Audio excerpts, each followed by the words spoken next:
Hello, ladies and gentlemen. Welcome to History is Lunch this week. My name is Drew Gardner with the Museums. We are glad to have you guys with us here in our home, the Craig H. Neilsen Auditorium, and the Mississippi Museum of Mississippi History and the Mississippi Civil Rights Museum. We're also streaming live on both Facebook and YouTube, where you can watch any of our previous History is Lunch programs at any time. We hope that you will join us on Tuesday, September 16th at 11 a.m. in the Museum of Mississippi History for a gallery talk on the Swan Lake canoe, discovered in 1989 on the banks of Swan Lake in Washington County. This remarkable dugout canoe highlights the skill, creativity of Native American makers. Former Collections Registrar Joe Miles Seeley and Conservation Director Katie Edry will talk about how the canoe was found, what it tells us, and how it's been preserved. This will be a great gallery talk next Tuesday, so we encourage you guys to come and join us. Next week, we will have one of our own here at History is Lunch, and so we're excited to welcome Ms. Diane Feldman and her presentation on her latest book, Borrowed Land, Stolen Labor, and the Holy Spirit. Yeah, y'all give her a round of applause. It's always a special thing when we get to kind of celebrate and hear from some of our regulars and our own. But her book, Borrowed Land, Stolen Labor, and the Holy Spirit, The Struggle for Power and Equity in Holmes County, Mississippi. It's available for purchase already, but we will have copies for you to get signed by Diane, as well as purchase those copies yourself. But today, we are incredibly excited to welcome Emma Tobe, Jennifer Lay, Tim Isbell, and Carl Andersen. So you guys, let's give them a round of applause as they make their way to the stage.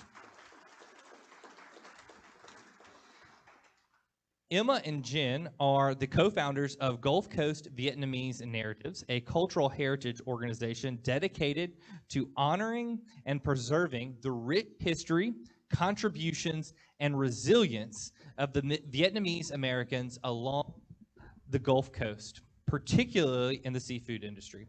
In April 2025, Emma and Jen partnered with the Mississippi Maritime and Seafood Industry Museum in Biloxi to open the first permanent Vietnamese museum exhibit titled Vietnamese Narratives, A Story of Refuge and Resilience of the Mississippi Gulf Coast Vietnamese. Tim Isbell, who's also joining us, is a longtime photojournalist for the Sun Herald in Biloxi and was part of the newspaper's team that won the 2006 Pulitzer Prize for community service for its coverage of Hurricane Katrina. Additionally, Tim spent years documenting the lives and culture of Mississippi's Mississippi's Vietnamese community on the Gulf Coast. And you'll see some of his photos, that collection there, the people within, on the screen just to my right, to your left. It's going to cycle through some photos that you'll see throughout the presentation, and I'm sure Tim will probably refer to them at some point during the program. So feel free to pay attention to some of those photos as the conversation continues. And then our moderator is Carol Andersen. She is the Assistant Director of the Mississippi Humanities Council, and it is because Mississippi Humanities Council's funding and support for projects like Gulf Coast Vietnamese Narratives that we got to partner with Emma, Jim, and Tim for this program. It's because of the work that they're doing and supporting that exhibit coming into creation that we got to partner with them. And so again, it's a reminder that the work that the Humanities Council is doing, when you support them, they're supporting projects like this, and then we get to bring them and have them on our stage to share with us. So let's give our panel one more round of applause as I turn it over to Carol. Okay, thank you. Glad to see so many of you out here. We are basically going to run this like a conversation, and then there will be time afterward for some Q&A. So let's get started. Good to see you all.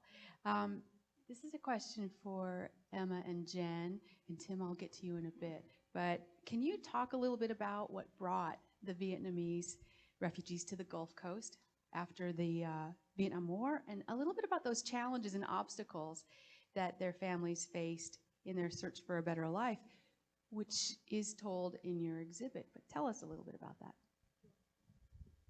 Thanks, Carol, for having us. So what brought us is Vietnam is very hot, and Mississippi is not too far behind. So the weather is very similar, And also, a lot of our families in Vietnam were fishermen, farmer. It was a trade that they understood and knew. A lot of them were illiterate, never went to school, didn't know how to read or write. And we heard that there was a booming seafood industry. So it all started by word of mouth. There was no social media. There was, pretty much a landline phone. And what we were really good at in our culture is to spread the word. So once we heard that there was oyster factories and they couldn't find workers, once we found out that people were able to have a shrimp boat and be their own boss, word got out and everyone worked their way down to the coast to try to get into the seafood industry. Some of the struggles they had, of course, was people have never seen Vietnamese people before.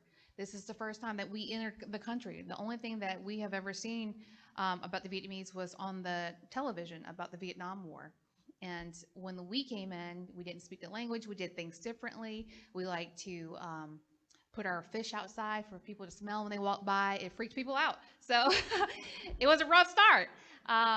But over time, as the children of the Vietnamese refugees, we started growing up. We started assimilating. We were the bridges to our parents, grandparents, aunts, and uncles. And we're like, hey, Grandma, can you put that fish inside the house instead? So, so we were the bridge to two cultures as we were learning how to assimilate and become American, but also to help our families become Americans. And the language must have been a barrier at first. How did you talk a little bit about getting past that language barrier and how you're still working past it? So the language barrier, did you want to talk? I'm sorry. Yeah. Go ahead. So, I mean, you probably can't tell now, but I learned how to speak Vietnamese first. And I learned how to speak English in Head Start, actually. A lot of the kids who grew up in the Biloxi area, we were placed in Head Start because our parents had to work. So we didn't speak any English until we went to Head Start. And that was where we picked up the language. And children, they are just sponges. Literally, we grasped onto the language quick, and then we instantly became the translators for our parents. So it wasn't uncommon for us if my mom and dad had surgery or they had a doctor appointment, we would miss school so we can go to the doctor appointment with our parents. So my dad had to have eye surgery whenever I was younger, and then the doctor said, do you need a translator? He says, no, thank you, I have my daughter. So it was things like that that was normal to us, and as I grew older and became an adult, I realized that that was not normal, but it was our normal. Jen, can you talk a little bit about how the ways that the community built its roots, sunk its roots into Biloxi and the broader Gulf Coast region? What were the ways that they made this new home?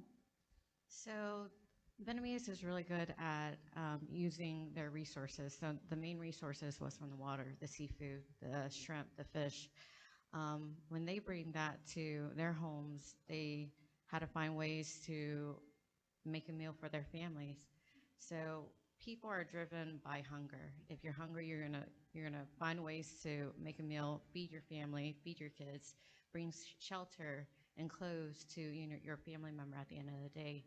So how they bring that together to the community was starting with the shrimp boats. They created.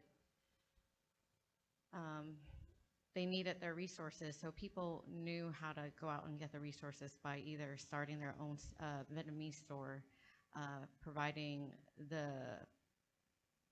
items that you don't typically find at like a Walmart or a Target. They have the fish sauce and things like that to bring to the community. Food is where it starts to bring the community together. Can you, so the contributions to the seafood and maritime industries on the coast are probably best known, but what are other ways that the Vietnamese community has made itself part of the broader community? I remember we talked for the radio show that there are other businesses that they develop. It's not all seafood and maritime culture, other ways that they created a community within a community. So we actually, it's crazy because when I found articles back then about Howard II Elementary School, which is no longer there, but 50% of the school had Vietnamese children. And that's unheard of in Mississippi, to have 50% of your student body to be Vietnamese. And I still meet people in Mississippi who do not realize that. And a part of having an elementary school that had 50% of the Vietnamese refugee kids, we had integrated Lunar New Year, which is kind of like Chinese New Year. We brought the culture into the school. They do the lion dance. Even our principals went as far as letting us out of school so we can celebrate Lunar New Year's at home. We have a lot of the churches, the Buddhist temple, that are involved into the community also. And there are, when the casinos came, a lot of the Vietnamese refugees who wanted jobs that had benefits with, health insurance and retirement, they left and they worked in the casinos. So we also were the workers in the casinos. And then, of course, the nail salon industry. Once nail salon industry started, getting popular, we opened a lot of nail salon on the Gulf Coast that contributed to that. And then now, if you go on the coast, there's almost a Vietnamese restaurant in every city. Like there's one in Gulfport, there's one in Biloxi, there's one in Dyersville. So we have planted roots and made ourselves as a part of the community in so many different ways, not just jobs, but like in school and education, and then with churches and everything also. Tell us a little bit about, we'll come back to some other questions, but tell us a little bit about the Vietnamese Narrative Project, the exhibit, just to give a sense for what you've been building there. So I hate to say something that seems very dark and heavy, but we can't talk about the powerful things that we have been able to discover and build with Gulf Coast Vietnamese Narratives if we don't go back to how it began. I had lost my brother to COVID-19 in 2020. And then a year and 9 months later, my oldest brother passed away from falling off of a ladder and hitting his head and not recovering from the injury. Jen had lost our younger brother to a drowning after his graduation. And then a couple of years later, her father fell off with a shrimp boat and also drowned and passed away. And then we have Tim Isbell here who, he grieved his dad when he lost his dad, a long time ago. And all of our grief had somehow, we kept on moving in our life, and it led us to the point where we had to find meaning to keep moving. And, Tim's was through his photography. And then for me and Jen, it was through narratives. It was through tapping back into the past, talking to our parents, our grandparents, and talking to them about what was in your mind when you first came to America. Why did you leave Vietnam? What were you thinking when you crossed the ocean, you got into that wooden boat? What was your hopes when you first arrived? So sometimes when you're in the darkness and the heaviness of grief, all you can do is look up and try to find the light. And that was our light, was building the narratives so that not only for us, but also the future generations that is coming up, so they won't forget all the sacrifices and the things that we had to go through to be where we are today. So you've got oral histories that you've collected, is that correct? Yes, oral histories. And you've also got artifacts that you've collected, Yes. Mm-hmm. And a lot of photographs. Yes. So you've got photographs from your families, but Tim, you've added photographs through your work. So what drew you to this community, and how did you begin to integrate into the community with your I started working with the Vietnamese in '85, and I'm working on a book about most of these pictures that you're looking at now are going to be in a book that I'm working on now. And they go from 85 to 25, so that's how many years I've been doing the Vietnamese. And when you look at these pictures, like Emma was talking about, I can talk American. I cannot talk Vietnamese. And when I was taking pictures at the Vietnamese every day for almost 10 months, I was doing nothing but Vietnamese every day. And they couldn't talk to me, and I couldn't talk to them. The only people I could talk to was the kids. And some of them could talk, and they could talk to their people and all that, and that's how I learned it. Somehow, me and the Vietnamese, just looking at each other, we were able to talk to each other. And they weren't as scared of me, and I wasn't scared of them, and somehow we figured out a way just to like each other. And these ran in 85, what year was it? 99. And that won a huge thing for the I wrote it up here. The endowment of the arts and the cramp, they took pictures from, they did, and it ran to the Mississippi USA for a year. It went all across the country. So everybody was learning about the Vietnamese, and they were also learning about Biloxi and Mississippi and all that. So it was a great way of letting everybody know about us. And then I met Emma and Jen back in what, 24? 2024. Yeah, 2024. I thought everybody had forgotten about this. And then Emma and Jen taught it. And it started all over again. They wanted to see my pictures, and I give pictures for them, and we've been together ever since. So your photographs are part of the exhibit? Yes. Can I add a funny story to that? Yes. I couldn't not share it. So Jen and I, we had gotten together, and I wanted to go to all the museums on the coast to see if there's a gap, right? If there's a gap in knowledge, a gap in our stories for the Vietnamese community. And neither of the museums had anything on the Vietnamese people. We went to the Mississippi Museum of Art, and then the maritime and seafood industry. So I emailed the executive director, the outreach director, I'm sorry, Elizabeth Alexander. I was like, hey, can I meet with you? I have a Gulf Coast Vietnamese narratives that I want to start, and I would love to bring to you what I have. So I met with her, and I did a 3-minute elevator pitch because I'm really good at talking really fast. I probably didn't let her talk at all. And she finally took a breath and was like, yes, I want everything that you have. And then she said, hey, I have some stuff like essays and pictures from this one guy named Tim or something. I'm going to email it to you.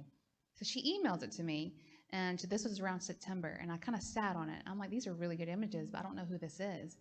And so I told Jen, I was like, let's post this on Facebook, and let's see what people say. So we posted on Facebook. All of our friends' siblings, our whatever, they went wild with it. They're like, hey, that's my aunt, that's my grandmother, that's my brother, he passed away. So many people reached out to us. It's like, how did you get this picture? And I was like, some guy named Tim Isbell took it. And that was whenever I had the aha moment, and I was like, I have to reach out to Tim Isbell. So I'm a travel nurse anesthetist, and I was working in Missouri. And then I was texting Jen. I was like, all right, so I have his email, I have his Facebook, I have his author Facebook, I have his LinkedIn, and I'm going to keep on messaging every single one of these until he replies. So, so I kept on messaging him, and I had no reply. And then I was like, okay, so he's ignoring me. So now we have to find his physical address, track him down, and get my mom to make 50 egg rolls and knock on his door and don't let him leave until he says yes. And then, so Tim, poor Tim. Tim is a stroke survivor, y'all. So give him a round of applause for that. He survived his stroke because he has more work to do to put out there. So Tim had a stroke. So he was struggling with communication and responding to emails and all that. And then his wife, Judy, God bless Judy, because I was sending emails like I was spam. And Judy was like, some girl keeps on messaging you. And I was like, harassing you about your photos. So she replied to me, and then I instantly was like, oh my gosh. I was like, here's our chance. And of course, it's like a long message, and I was telling him why. And then we took Tim and Judy out to dinner, and I probably talked the entire dinner, and finally Tim said, okay, yes. That is a good story. That is. The best spam. Do you remember when this happened and what you were thinking? Yeah, at first I was like, who is this person? and like Emma said, at first, after my stroke, I could not even say my son's name. I couldn't say Patrick. I couldn't say Judy. I could not write. And it took 1.5 to 2 years before I could talk like I am now. And that's why I was not talking to Emma, because I didn't know if I could ever get back to where I was. And so finally I talked to her, and we ate at Salute's, and she knows I love it there. And it was great because all this was happening in the 80s and 90s. And it was great, and then it got to a point where I think people just got tired of it and they didn't want to see it. And I thought no one ever was going to see it again. Then Emma and Jen gets here, and it's like all over again. So everything that I was doing in 85 and 90 was brought back with Emma and Jen. And now we're together. And I'm working on a book about it now. Hopefully I'll pass it off next year or so. What do you Got see as you. some of the most important stories that those photographs illustrate, or the most important moments from any of you three? That's a large collection. So what do you see as some of the most important? So just saying the whole collection that Tim have taken is important. It's a gift. Because to think about back in the 80s when the Vietnamese first came over, pictures were a luxury, like having it print, having a camera to take pictures, to have gas to drive to the store and get photos printed. That was a luxury item to the Vietnamese community. So having Tim just happen to stop by, our community and take photos, and those memories are precious because back then our parents, their priority was not to take a picture.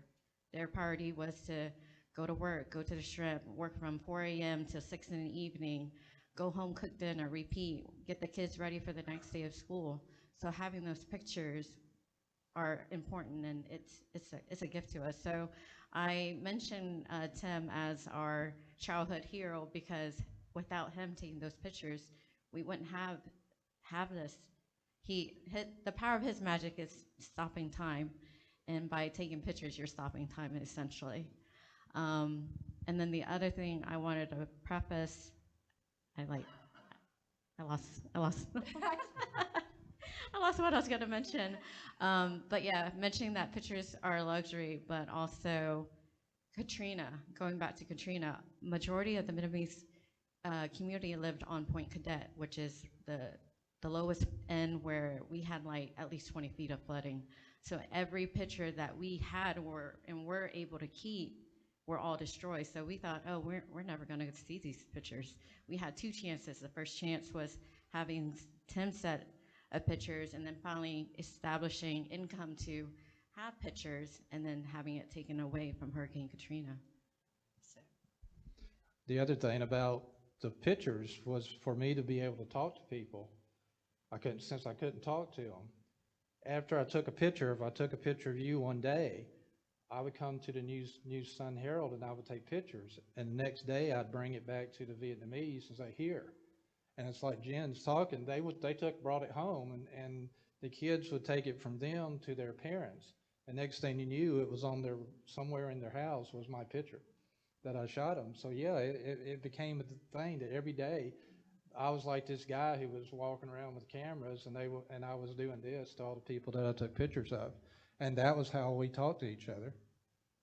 So in collecting both the stories and the photographs, did you encounter barriers in terms of the openness from, and maybe that was generational, from the Vietnamese community? The amazing thing, there's a picture in there, I could show you the first picture I shot. I'm there, I always carry two cameras, and I always had sunfire flares on. And I realized that the Vietnamese, they wanted to see my face. So I immediately took the suns off so we could look at each other. And from the very first, I took pictures, and most people, if I was someplace else on the coast or in Jackson, they would run away, or either they would tell me to get away. And the Vietnamese just said, well, this guy's just going to here with the camera, and they just let me go. And suddenly I was there the next day, and then the next day, and the next day. And like I said, for 9 months, I was there every day. So it got to the point that if I was not there, they started thinking, well, where'd he go, or is he okay? And it got to the point that whenever I went to Vietnamese things, they would always say, how you doing? I think, though, that when we've talked before, you did encounter barriers. You did encounter. We did. Yeah. I would like to hear about what were the barriers and how you got past them to collect this history. So when we first started trying to collect the stories, of course we would post on Facebook, and then we would post Tim's photos with it. And we're like, hey, we would love to interview anybody about their families. We're starting Gulf Coast Vietnamese narratives. We're going to start recording, and we haven't figured out what we're going to do yet. But we would like to start tracking down all these stories with the photos if we can. And some people were like, hey, yeah, that's mom and dad, but they don't want to talk. Or if I did try to talk to somebody because they're like, hey, here's this person's phone number, to call her and talk to her. And then she was very standoffish. She was like, why are you asking me about the past? The Vietnam War is very traumatic. Any kind of war is very traumatic. Whenever you have to flee, you watch family, die in war, friends that you never see again, and then leaving a country that no longer exists the way that you remember it. So it was a lot of trauma that they worked so hard to bury over the years. And here I am, this girl that they don't know, who talks a lot, who's trying to ask them all these questions about what year they came, what refugee camp they were in. And it started unearthing these memories that they worked so hard to bury. So what we figured out was utilizing the children who are around our age now. And we were able to use the children to be the buffer. And I say children, but they're like in their 40s. Be the buffer between their parents and me. Because these kids know their parents better than I do. And then their parents feel more comfortable, almost like talking directly to their children, telling stories, and then I'm sitting beside them and I record it. So it's almost like neutral ground, and it helps me establish a rapport with the parents that I interview. But other than that, they would live the rest of their life and not tell the story if they could. So we realized we really needed to utilize the family that was nearby for us to record the story. You've talked about this a little bit, but can you, I want to go back to the process of creating the exhibit. So you started with Facebook groups, and then you developed partnerships with museums. And by the way, the exhibit is currently at the Seafood and Maritime Museum. Yes, the Maritime Seafood Industry Museum in Biloxi and Point Cadet. But talk about how you created a process around this using Facebook, using home visits, but talk about that process a little bit.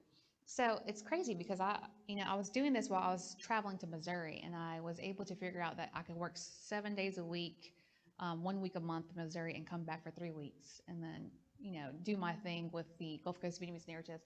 Jen, we're both moms, we have 2 kids, and we have full-time jobs, and so we decided, okay, we got all these narratives, we have Tim's photos, but what do we do next? We can't just put only this in the exhibit.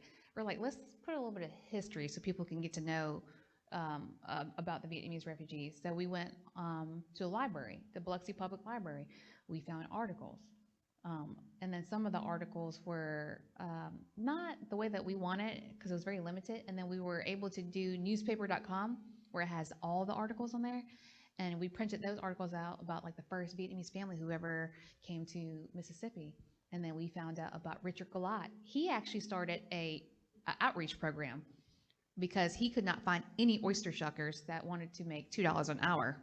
So he heard that there was Vietnamese refugees in New Orleans.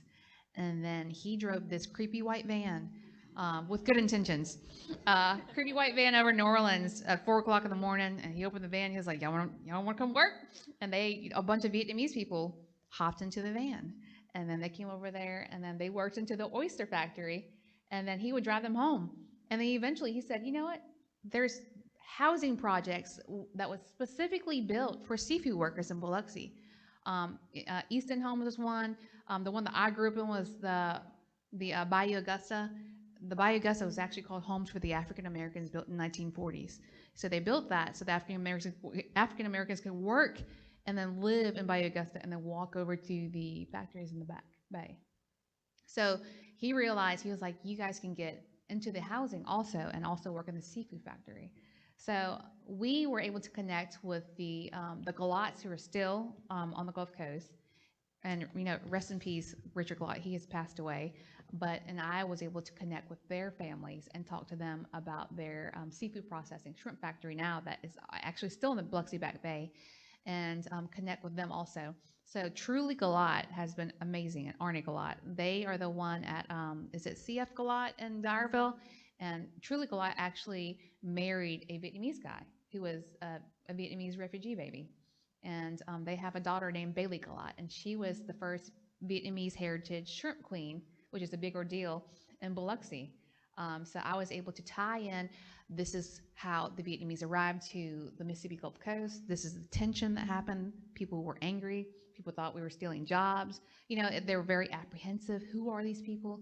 And then fast forward over 50 years later, here's Bailey Galat. She is a hybrid of both the Vietnamese and the Galots who brought the Vietnamese to the coast, and a representation of them working beside each other and not against each other. So it's a beautiful tie-in together that I circled back in. Sometimes it's hard to not only focus on the negatives, but I had to find the light and to bring the positive out in the present day also. I was fortunate to attend the exhibit opening, so I saw some of this response. But Jen, would you talk about how the community has responded to what you created, both the Vietnamese community and the rest of the Biloxi community? So let's start with my mom. She's very quiet. I'm also very quiet. That's where I get it from. We approached her first back in September, and we asked her about, oh, do you know any Vietnamese fishermen that we can stop by and check out the shrimp boats? She was like, yeah, I know a few. And I was like, we also want to take a picture of your crab shop too, if that's okay. And she was like, yeah, that's fine too. She usually agreed. I try to explain it to her. At first, when I first talking about the project for Gulf Coast Vietnamese narrative, she say, why bring it up? Why bring up the past? Let's just let it go. But she was still very open to us approaching her at the shop. When we got to the reception day and brought her up, she was also 50% of the catering of the food for the reception that day. So she's very open, but she's very timid in terms of the approach about the project. But she just smiled through. A lot of the parents, the generation when I was witnessing them watching, you could see like the twinkle in their eyes, because they're like, oh, we have a story, we have a voice. But like Tim mentioned, they may not say it out loud, but you could see it on their photos. You could see it through their expressions. What were your observations? So when I started it, my mom was like, what are you doing? Because you're driving to the coast every week and you're talking to people. And I was like, you'll see. So like my mom and dad are still workaholics. They're not retired yet. They don't want to retire. So I was like, Dad, you have to request off. I was like, so you can come and see the exhibit that I helped create it. So when he first walked in, if you first walk in like the center, like right in front of you, it's my family that's right there. And then my dad saw it. And it's the picture of my parents at the refugee camp holding my oldest brother and then my middle brother, the two brothers that passed away. So it's, you know, like it's kind of like bittersweet. They came to America with these two sons with all these hopes and dreams, but then your sons die in their 40s. You know, they leave before you. And then here is this image, this bittersweet image of like, we arrived with our sons and now we're here without our sons. So I think my dad, he knew that there was something special about his daughter, you know, but he didn't realize what I was doing with that specialness. And then when my mom and dad walked up, they smiled. And Asian parents don't say I love you. I don't know if y'all know this. Asian parents are very, very gangster and tough, okay? So like if like they never say I love you, they just cut fruit and they hand you the plate. Like it's a sign of weakness. And my mom smiled and she was like, I'm so glad I found you in the trash can. I was like, Mom. That's a running joke. I always thought I was adopted. So I told my mom, was like, all those years you talked too much on a report card. You finally do something with the talking. So the response has been great. We have people reach out to us and they're like, thank you for doing this. We are so glad that somebody in our generation had said that this is important and they're doing this. I hate to say it, I miss my brothers for the rest of my life. Jen will always miss, you know, her brother and her dad. Tim will always miss his dad. But for us to keep moving, for us to harness the grief and the sadness and sit beside it and say, I don't want to run from you, but what do I do with you? So I think that's the beauty of it, is using what hurts and creating this beauty out of something that was supposed to knock me on the ground and keep me there. It was quite a diverse crowd that came out to your exhibit opening. So what's been the response from the rest of the community?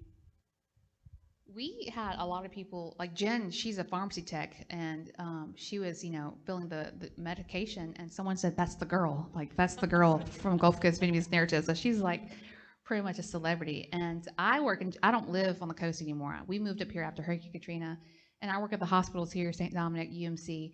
And I'll walk down the hall, and then I'll have like a janitor be like, I saw you on the news. And I was like, you sure that was me?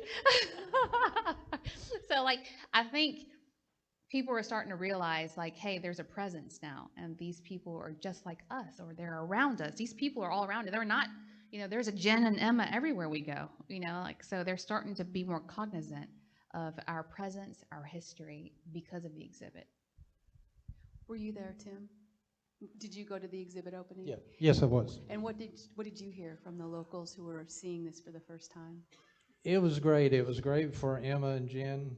I knew given the fact what I did all those years ago, I knew what they were having to do and how they had to do it. Personally, for me, I met some of the people that I took pictures of in 1990, and they saw me again in 2025, and like they were saying, they thought I was some huge guy for it. They wanted to see me again.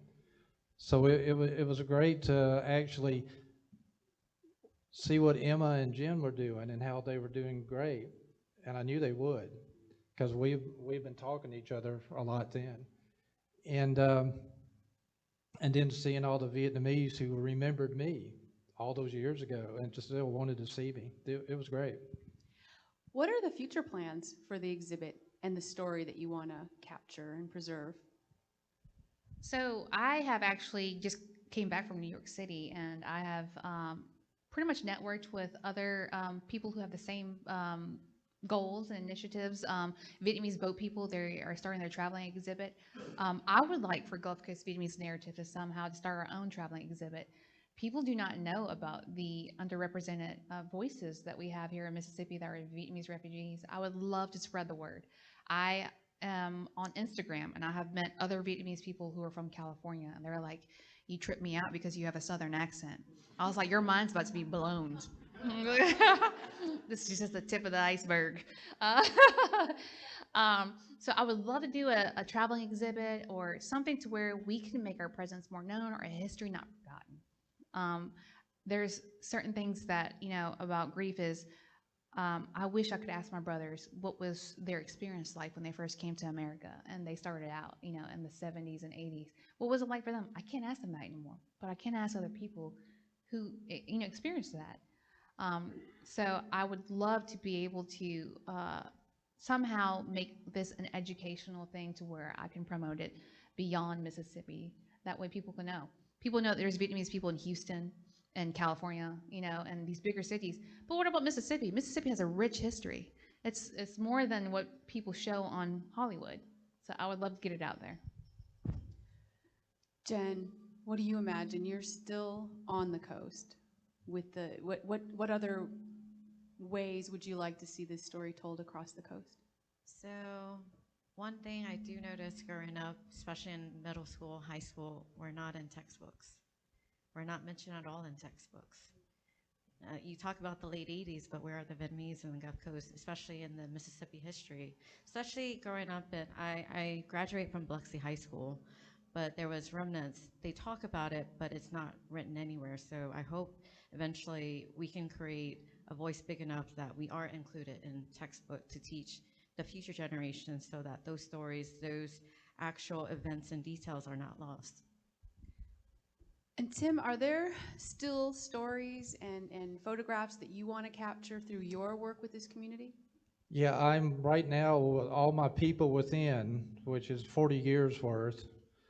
I'm working on a book right now, and I've got it. I'm going to show it to Emma and Jen once Judy says all my stuff is good. But I want them to see it. There's probably like 200 pictures from those 40 years, and I think there's words to go with it to tell about their lives and all that. So hopefully that's something that maybe 2 weeks from now I can be here, we're here again talking about it again, because I think that if I can get this book done, I think it would be something that Mississippi would love, the Vietnamese would love. I know I would love it because I've put so much on it all those years. Are you still photographing the community? Yeah. Every Yeah. year, they still see me. Okay. So the only when I had my stroke that year I didn't do anything, but the next day I was back around 40 for the text, and I was taking pictures, and they loved it. They was like me coming back. We're going to go to Q&A really quickly, but what are you seeing in terms of the evolution of that story from the time you were taking photographs to the photographs you're taking now? What changes are you seeing in this community through your photographs? It's like they're saying that you see more from the Vietnamese now. Everybody's together. I would always see it. Judy could say that every time I would come home, I would come back and say, look at this picture I shot, or I talked to the Vietnamese. When I was taking pictures back then, the Vietnamese kids loved to watch me eat. And they would always give me food that was really hot. And I love hot, but their food was really hot. And the kids would sit there like this. The whole Vietnamese would be like they're looking at me like that. And then I would eat it, and they were laughing at me. And it's a great thing to laugh, you know. You don't have to talk. You just laugh. And I looked at the Vietnamese kids, and I said, what do you eat if you don't eat this? And they said, pizza. And I said, well, we're now here in America. We know we get everybody here. Tim didn't realize he was being jumped into a gang. Yeah, that was your initiation, eating the hot peppers. Okay, Drew, I think we're going to go to Q&A now. All right, so Drew has a microphone. If you have a question, there's one over here already. We've got one from the live stream that I want to start off with.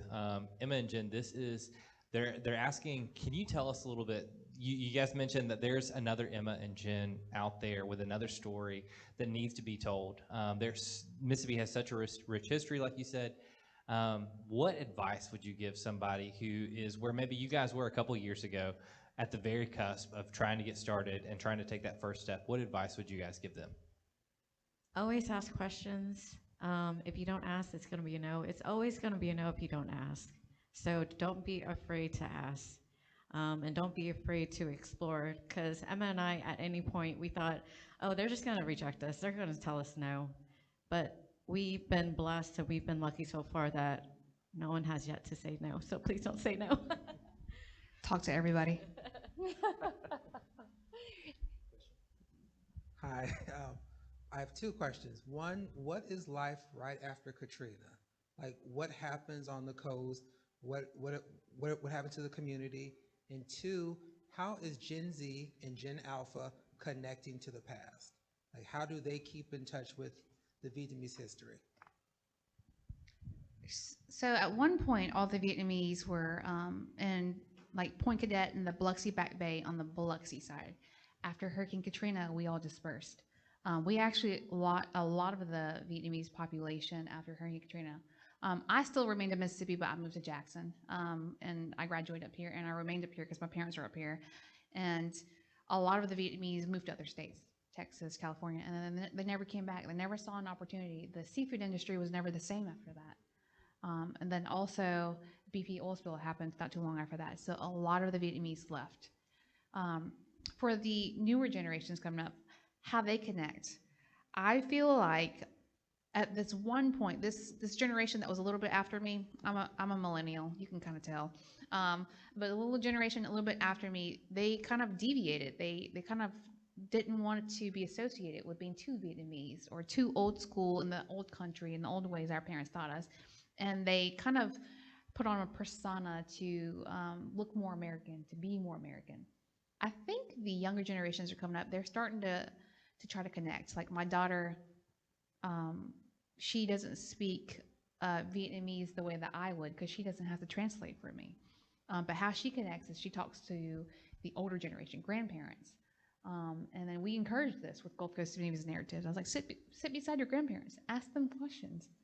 You'll be surprised at things that you can learn from grandma and grandpa or your aunts and uncles. I have nieces and nephews who never had to struggle the way that Jen and I had to, starting off in America, and they connect by talking to the ones who actually lived through it. The story starts if you ask about the story. One thing you were talking about, Katrina, that picture there is at the East End. As you can see, East End is no longer there after Katrina. And that's when I took a picture of that picture, because that was the picture everybody remembered of the Vietnamese stuff that I shot. And that's where East End should be, but Katrina took it out. So that's what you had to deal with, and that is so much was gone after Katrina. I just wanted to say that East End Homes is the housing projects on Point Cadet. So literally, it was built in the 40s, and it was just cinder blocks, and they painted over it. There was no AC unit or heat. And that's where I shot most of my pictures. It's been great listening to your program and what you guys have been managing to accomplish. Help me with the time frame on this. I'm old enough to remember the collapse of the Vietnamese government and all that. My college girlfriend took the summer and went over to Subic Bay, and they worked on the refugee camp there. So that's where what was the time frame in the process of moving to the Gulf Coast? Do you know what that was? So the first documented Vietnamese refugee was 1976. So I'm going to go backtrack. There's two phases of Vietnamese refugees. So there's phase one and there's phase two. Phase one is if you were a government official in the South, or you were high up ranking in the military that helped the Americans. These people got out first. They're not really traditionally the Vietnamese boat people who float on boats. They got out with the American military, okay? So the first ones that arrived on the Gulf Coast of Mississippi was in 1976. They came through Keesler Air Force Base. He was a pilot, I believe, and he trained at Keesler Air Force Base with, I believe, someone who was higher up. What's his name? The one that I found in the article, he wasn't a mayor, was he? But I want to say he was a government official in Biloxi, and he was able to sponsor them to come to Biloxi. But they didn't stay. They didn't remain. These people were not fishermen. These people don't do seafood. So they went somewhere else where they couldn't get a job, right? So they left. And then you had phase two. Phase two left around after 1976. This is one where they realized, like, hey, we got to go. Like, we got to go, but it's at the cusp of either we leave on our own boats or there's still Navy ships that are about to leave. So a lot of the families that Tim captured are the ones that left on the Navy ships in Vũng Tàu, Vietnam, and then they went through Guam, and then they were brought into Oklahoma City, I believe. There's a chicken plant that sponsored all the Vietnamese refugees. And then from there, they went to Fort Chaffee in Arkansas. So this is the 1970s, and then they came down to the Gulf Coast because they heard about the seafood industry. They didn't want to work in the chicken factory, and it was all word by mouth. So these families had like 19 brothers and sisters. So they would just call one of their brothers and sisters, was like, hey, you got 10 kids, bring them down here. They need help in the seafood factory. And then one of the photos, I think also that was captured by Tim, we found out that he was one of the first Vietnamese family that hopped into that white van with Richard Galat. So we were able to tie in all the stories with all the original families that came in the 1970s to the Gulf Coast of Mississippi that remained and stayed in the fishing industry. Thank you.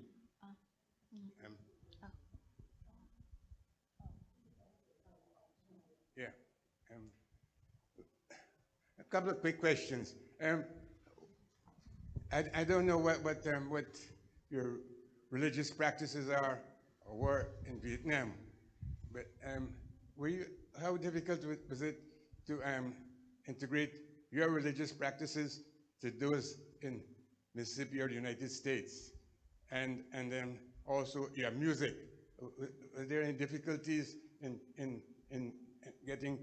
introducing your music to what you found when you got to the United States?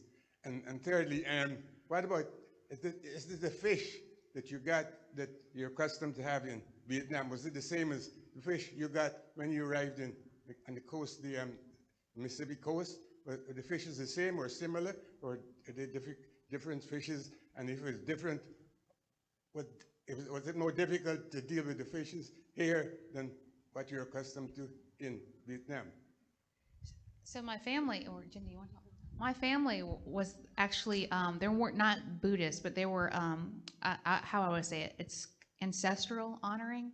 So they would have a shrine with their ancestors, people who have passed, and they light incense. It's confused with Buddhism a lot because it kind of intertwines with each other.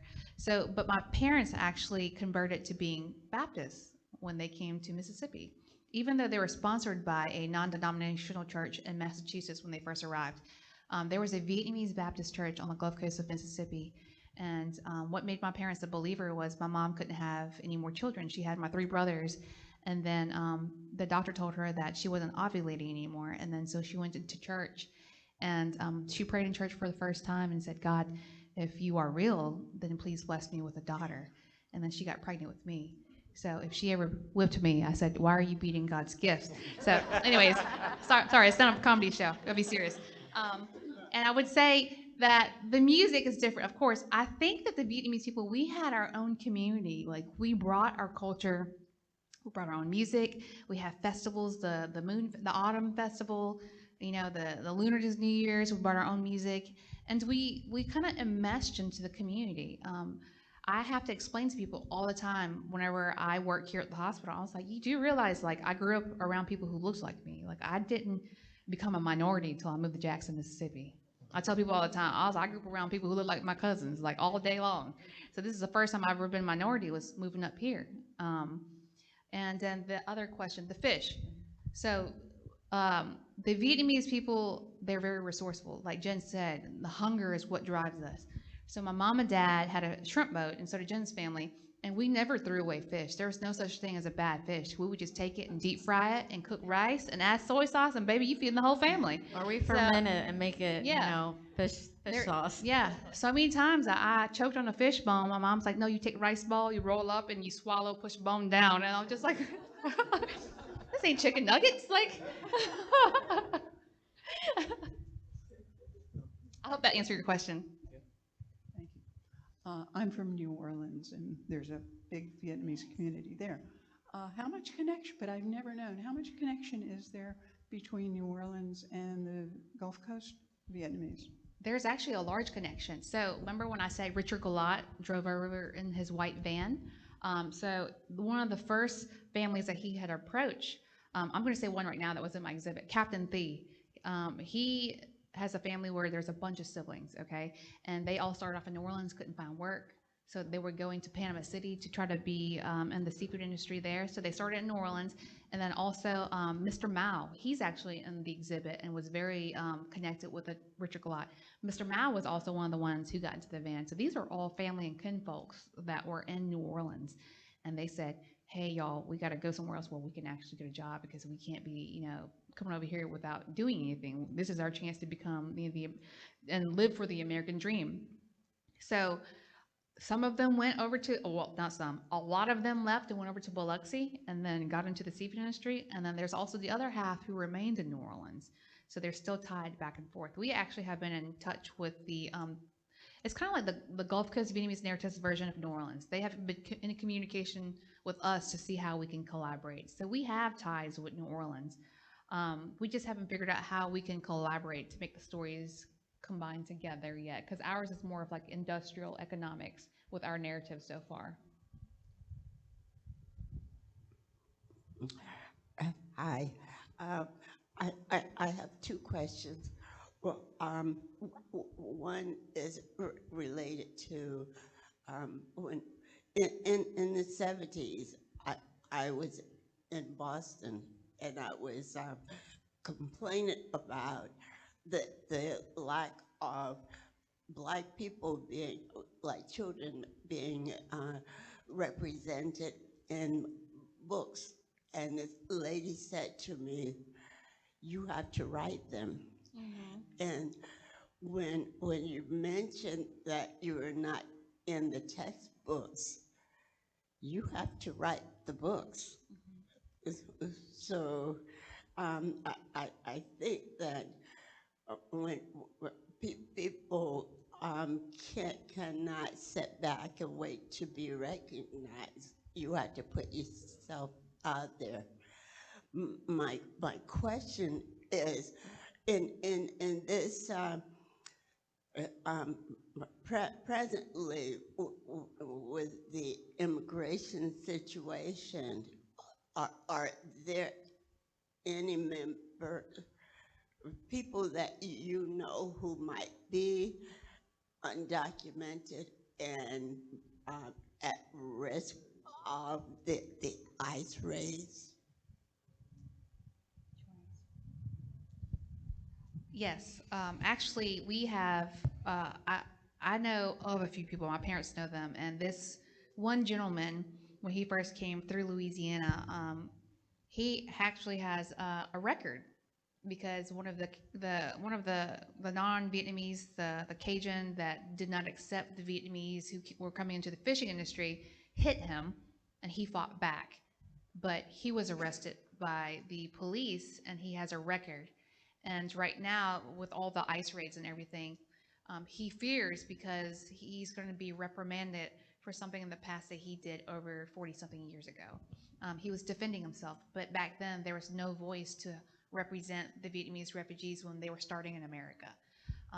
So it does remind me a lot when I see it on the news with everything that's going on with the immigration right now, and I think about it and I say, that could have been my parents. That could have been my family. People will say, well, y'all came over here legally. And I was like, well, yeah, there was a Refugee Act and there was a war. It's kind of a very complex spot. I feel like that could be, any of us and any of our parents because we're so fresh. I would say 50 years in America is pretty fresh to me. So we're still fresh in America, and I do fear for those who couldn't help but to have a record on something that happened, years ago that is still haunting them. And that's how they're affected right now. Well, ladies and gentlemen, as we wrap up, Carol, we have one more question. I just have a quick, I think there's a little film about, didn't you share with me? Yeah. Yeah, would you tell them a little bit about this little film and if they can access it? The film for Mississippi State, yes. Yes.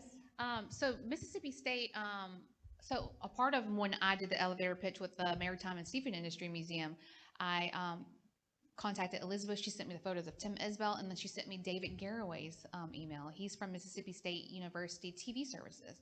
And I worked with James and Olivia Ellsworth. They are doing a documentary called Fisherfolk. And it's a spinoff from a documentary called The Hungry Estate, I believe. And they talk about all the food and the things that are affected in the state of Mississippi. But they were so intrigued by the Vietnamese representation in that small episode that they're like, we're going to do a spinoff of the Fisher Folk.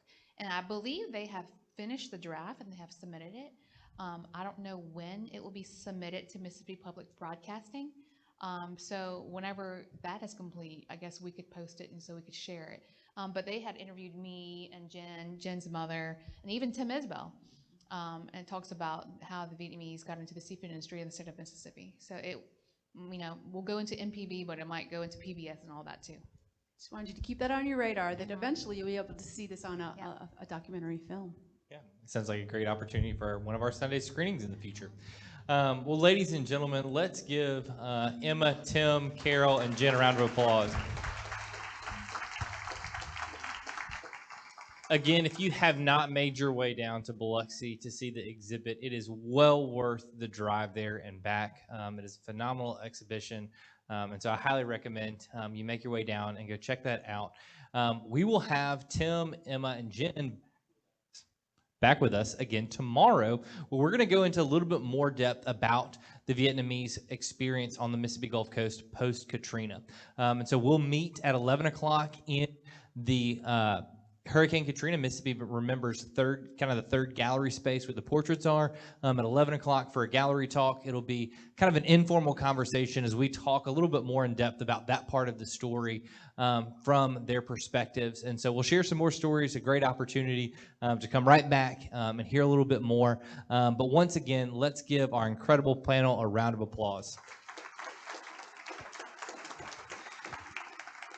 Thank you guys. Y'all have a next week for History's Lunch with Diane Feldman.